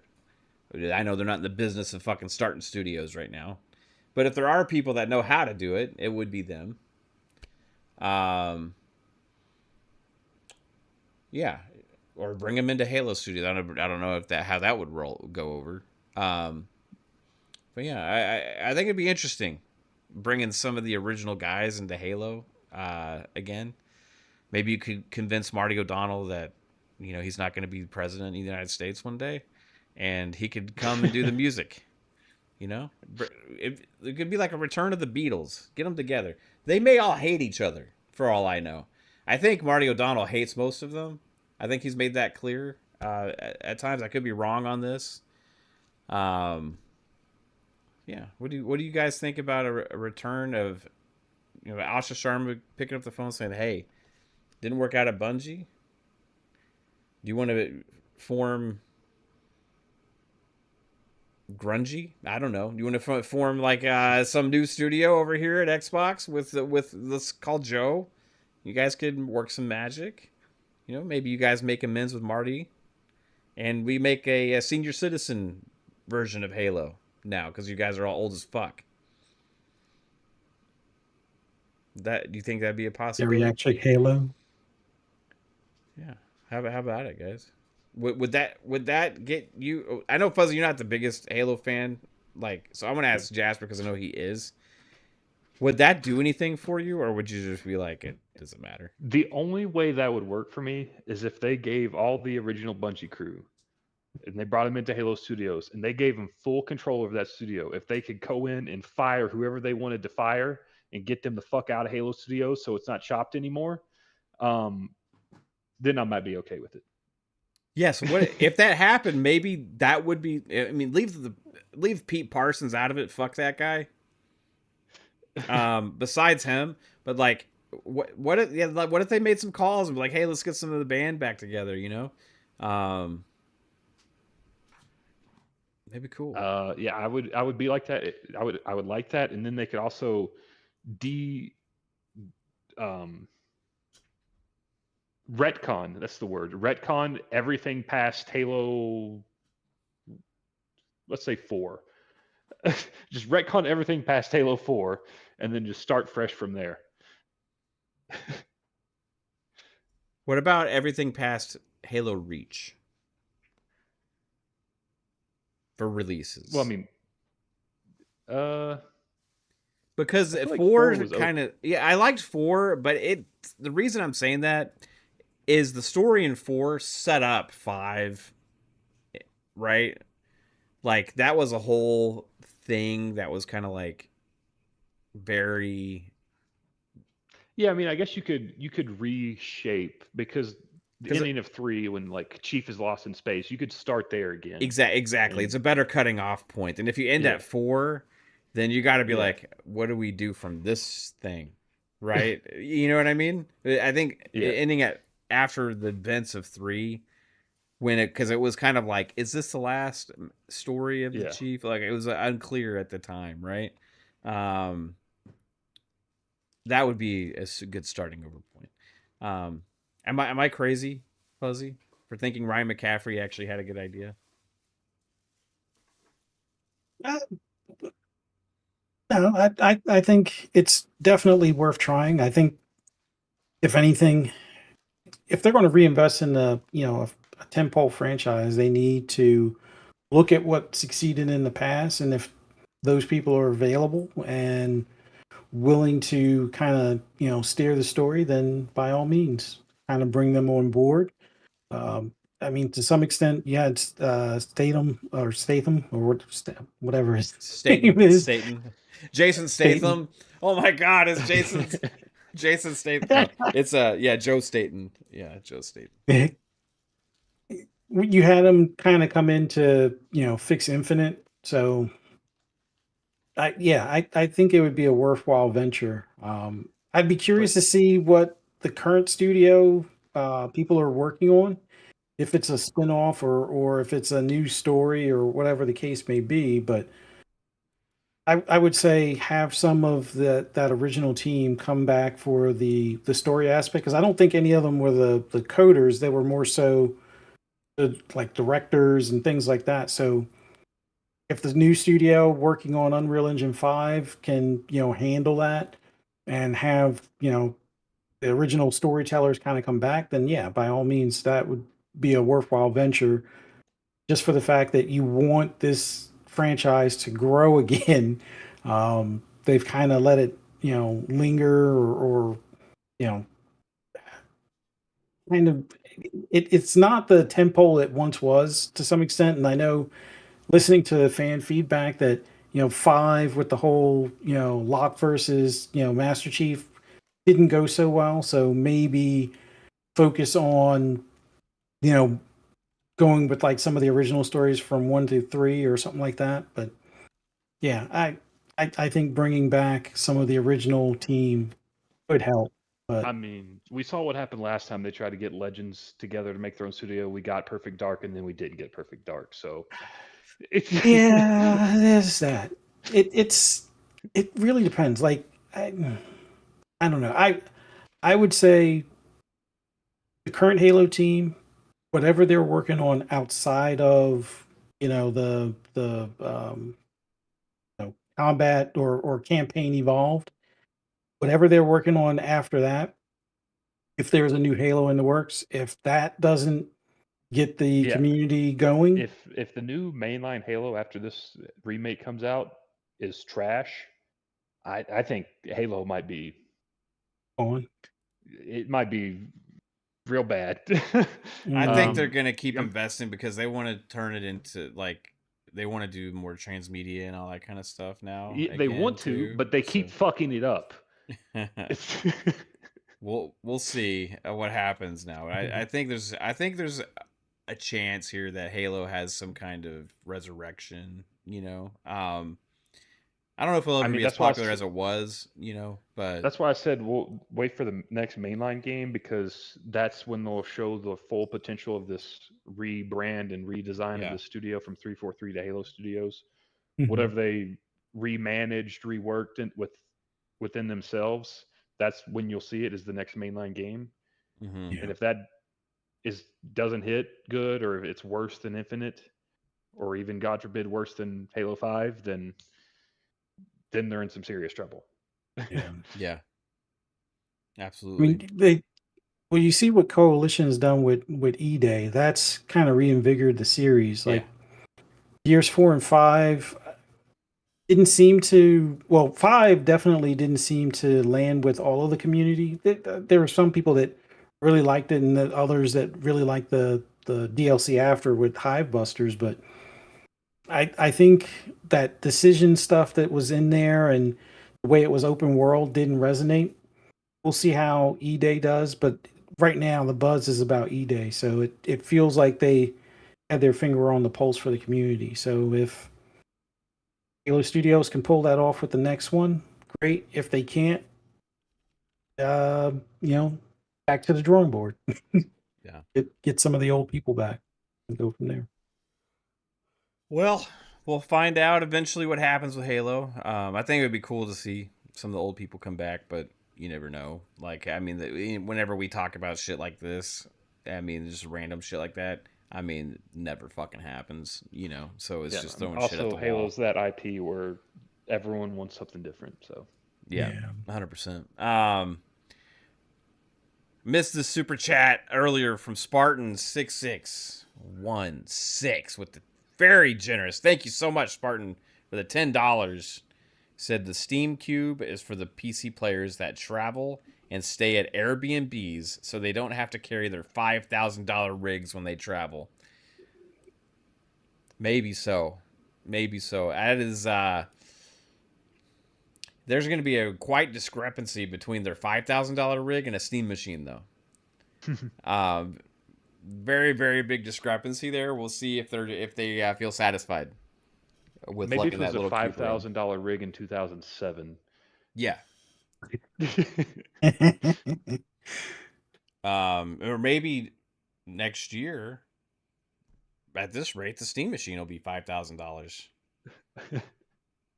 Did you realize, Jasper? I figured out the math on it, and Steam machine is $1 close per to P. was charging $1 per P. Man, it's fucking crazy. Yeah, I watched a few minutes of you, and that's when I caught you the other night. You were like, "It's almost $1 per P." It is, dude. A 1080p fucking machine is fucking $1,049 for the bare minimum, bro. It's almost exactly $1 per P. It's crazy. Hopefully they don't all go to that fucking pricing structure. We're gonna ask them for our games to be 480p again. Mac 22TH54 member for 16 months. Shout out to you, bro. Appreciate you. This is Fuzzy, Jasper, Mav, and all. Hey, hope you're doing well, Mac. You fucking rock, man. Well, guys, that's all we got for this show. I mean, it's not a celebration day. I mean, full of layoffs across the industry. You got fucking price increases. It's a whole shit show. Hopefully by next week, there's some cool, fun things to talk about. And then this reset sucks so far. It really it does. I don't know if this is technically part of the reset or not. Maybe it's a little like side note. Oh, this is the reset. Resetting the Plus price. also like the price is going up too a lot. But it is what it is. Fuzzy, thanks for being here as always, bro. Tell everybody where they can find you, sir. As always, love doing this podcast with you, Mav. So great that we had Jasper on here as well tonight. Love talking to you guys about gaming. I mean, despite pricing and layoffs and whatnot, there's still some awesome games out there. Still got to clear that backlog because I think we're going to get bombarded come September time. I'm keeping my fingers crossed that GTA still lands in November. I think if there is a delay, maybe the online gets delayed, much like it did with 5 back in the day. But Yeah. man, it's going to be crazy between now and next year. I know that there's some some big games coming next year as well. So, like I always say, clear that backlog, have fun out there. Less social media, more gaming if you can, and that's probably the best way to have a more relaxed or chill life kind of thing. But yeah, just follow me on all the social medias. Do a search for Fuzzy Belvedere. You'll be able to find me. Yeah. Thanks, Fuzz. And you guys, if you don't like social media, you can also just start a YouTube channel and just like scream nonsense into the abyss and hope that somebody listens to you. It can be pretty fun. Jasper, what about you, bro? Where can people find you, sir? Yeah, you can just find me here Thursdays. Probably not every Thursday, but I'll try to be here more for the next few months because I always like doing these shows and talking about this stuff when I can. But as Fuzzy was mentioning, the backlog, I think it may start for August for me because I think that's when was it Star Wars Zero Company comes out or something like that, and there's a few other yeah. games I think that come out in August. So I think that's when all what'd you the think about big General games. Skywalker showing up? But- Did you see that? Yeah, that was cool. Yeah, I saw that. Yeah, I mean, I've just been excited to play it just because it's a Star Wars game in the kind of the Clone Wars Yeah. era, and it's like my favorite era in Star Wars. But yeah, I think August is when my backlog really starts because Halo comes out at the end of July, and then everything else is after that. So a When lot of does big Gears games come coming out again? October, right? October 23rd, I think is what its date is. Yeah. Fable's February. They moved it out. So Yeah. GTA is in November. What else is this year that's big? I was just looking at my Steam wish list. So Halo comes out end of July on to 28th. Beast of Reincarnation is August 3rd. Zero yeah. Company and Plague's Tale is the 27th of Mm. August. Blood of the Dawnwalker September 2nd. Control is September. Yeah. See, Ace Combat is in October, and then Star Wars Galaxy and Gears of War both come out October 6th. And then Call of Duty is the end of October, and then GTA in November. Wow. And in the midst of all that shit, for me, there's the sports games too, because those are Yeah. all like August and September and October as well. So fuck, man. Well, guys, it's been real. I'll leave you with some more. I'm trying to fire Satya up here, guys. Trying to fire Satya up. Trying to get this fucking energy back to this guy. So I'm gonna leave you guys with this again on the way out. But thank you all for being here. On his yacht. Appreciate you guys. Peace. Let them know. Now you guys are in my DM. King, what will we do? We will hold the line. Xbox under pressure, ponies got salt, people freaking out. Hold that line. Stop it on the way. Showcase gonna show out. Satya says, Let's wait for it all to play out. let us compete. Hold the line. Hold.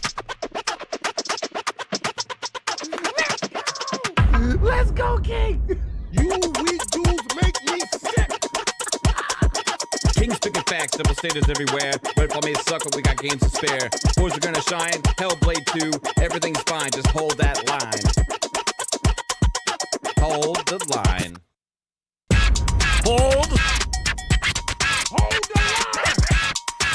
Hold. Hold the line. Hold.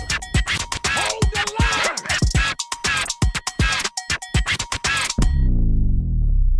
Let's wait for it all to play out. Let them know. Now you guys are in my DM. King, what will we do? We